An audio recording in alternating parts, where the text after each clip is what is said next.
करवा नाम की एक आर्षी कन्या थी और उसका पति अल्पायु था। वो अपने पति के साथ तुंगभद्रा नदी के पास रहती थी। वहीं पर दोनों श्री गणेश जी का नित्य पूजन और चतुर्थी का व्रत किया करते थे।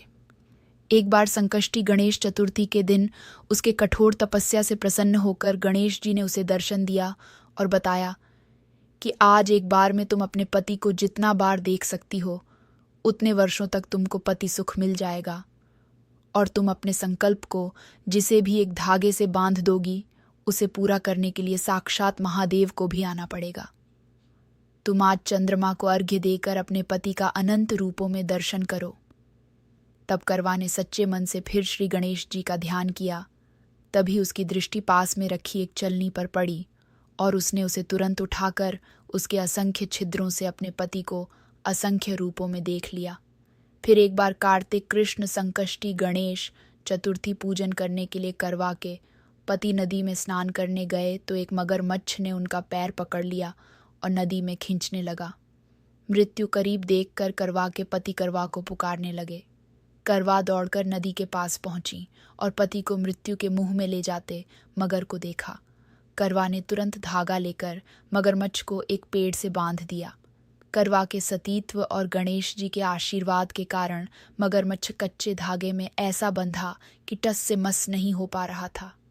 करवा के पति और मगरमच्छ दोनों के प्राण संकट में फंसे थे। करवा ने तुरंत श्री गणेश को पुकारा और अपने पति को जीवन दान देने और मगरमच्छ को मृत्युदंड देने के लिए कहा। फिर गणेश ने यमराज को याद किया। तब यमराज ने कहा, मैं ऐसा नहीं कर सकता क्योंकि अभी मगरमच्छ की आयु शेष है और करवा के पति की आयु पूरी हो चुकी है। इस बात से दुखी होकर करवा स्वयं ही मर जाने के लिए नदी में प्रवेश करने लगी। तब श्री गणेश ने यमराज से कहा, अगर आपने ऐसा नहीं किया तो मैं आपको शाप दे दूंगा। गणेश के शाप से भयभीत होकर यमराज ने तुरंत मगरमच्छ को यमलोक भेज दिया और करवा के पति को जीवन दान दिया। फिर गणेश ने करवा को आशीर्वाद दिया और उस चतुर्थी को करवा चौथ का नाम देकर कहा कि आज से जो भी स्त्रियां तुम्हारे नाम से इस चतुर्थी का व्रत करेंगी वो इस करवा चौथ व्रत के प्रभाव से सदा सुहागन रहेंगी और आज से तुम करवा माता के नाम से जानी जाओगी।